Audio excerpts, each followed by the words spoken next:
History is not always confined to parchment. He did not inherit the throne. He murdered.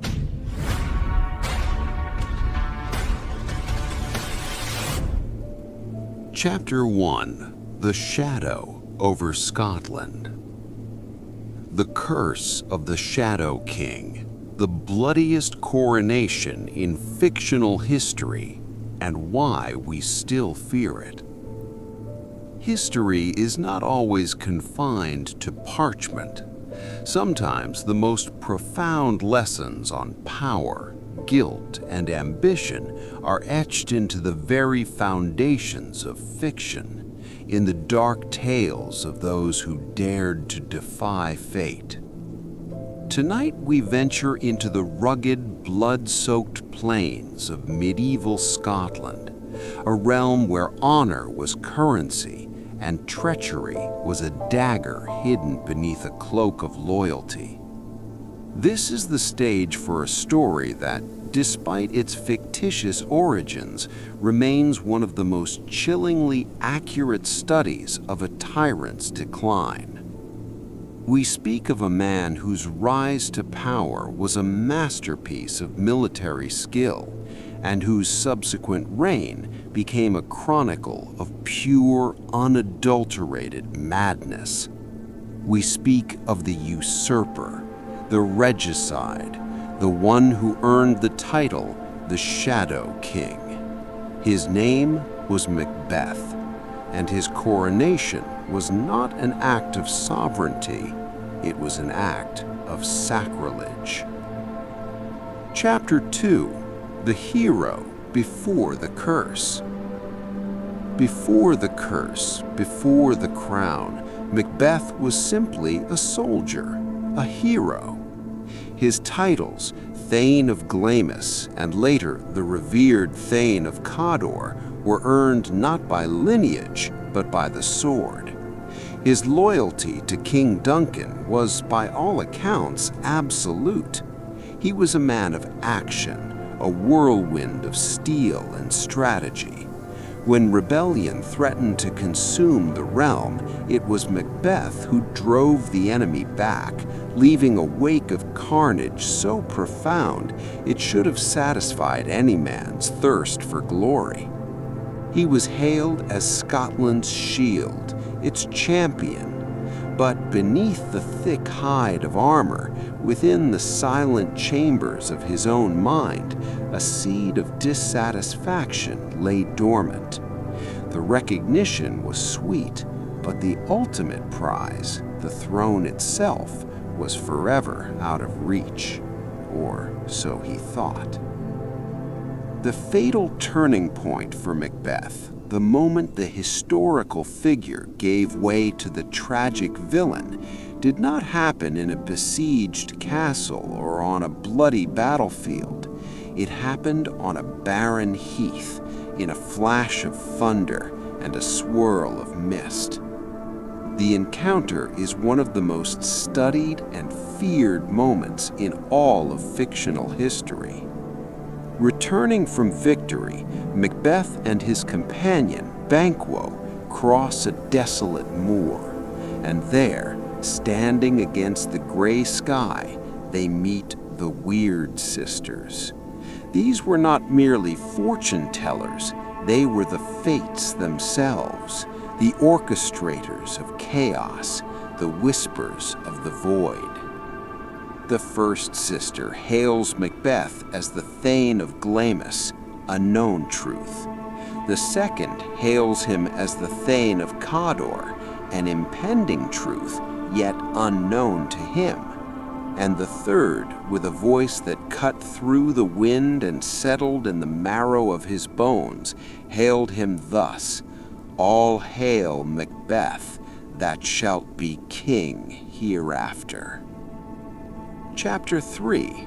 The First Sin. The words were a venomous injection directly into his ambition. For Banquo, the pronouncement was a curiosity. For Macbeth, it was permission, a celestial mandate to commit the unforgivable.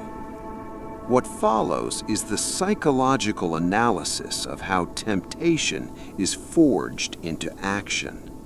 When Macbeth relays the prophecy to his wife, Lady Macbeth, the gears of the dark machine begin to turn with terrifying efficiency. Lady Macbeth possessed none of her husband's moral hesitation. She saw the crown. She saw the fastest route to it. She viewed Macbeth's scruples not as virtue, but as weakness. She famously called upon the spirits to unsex her, to fill her with the direst cruelty necessary to seize the moment. In the history of power struggles, rarely has a partner been so instrumental, so lethal in the corruption of a man's soul. She understood the simple, brutal equation of ambition. The current king must die.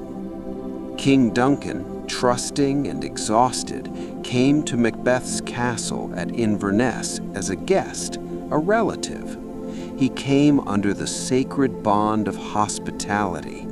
This was not a military assassination. This was the most profound form of betrayal. On that fated night, Macbeth was tormented by visions, a dagger suspended in the air, its handle toward his hand, its blade pointing toward Duncan's chamber.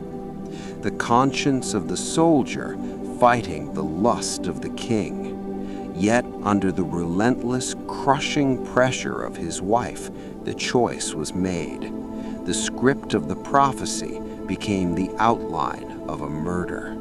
The deed was done. The King of Scotland lay dead, murdered by the man he trusted most.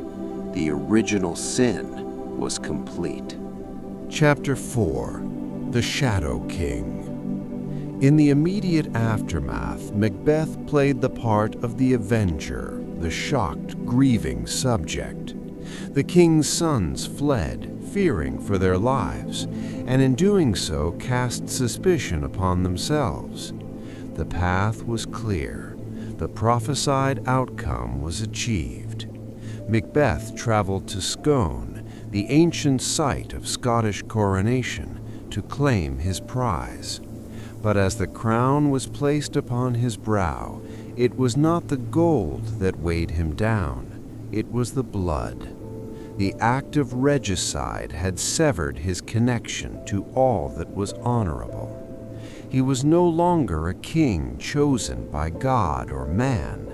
He was a shadow king. His rule was based on a lie, maintained by terror, and haunted by the very act that brought it into existence. And from this moment forward, every single action Macbeth took, every murder he commissioned, every drop of blood he spilled, was nothing more than a panicked attempt to maintain a crown that was never truly his.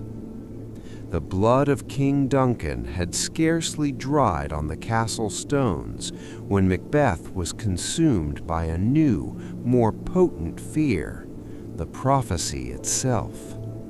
The Weird Sisters had promised him the crown, yes, but they had also given Banquo a devastating promise.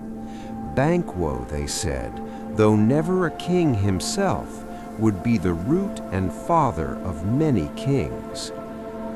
Chapter 5: The Paranoia Regime. For a man who had damned his soul to gain the throne, the thought of his legacy passing immediately to Banquo's line was intolerable. The crown was meaningless if his triumph was only temporary, a mere link in another man's chain. This was the moment ambition twisted into pure, desperate paranoia. The new king, still stained by the old murder, hired assassins to dispatch both Banquo and his young son, Fleance, during a royal feast. Banquo was eliminated. Fleance escaped.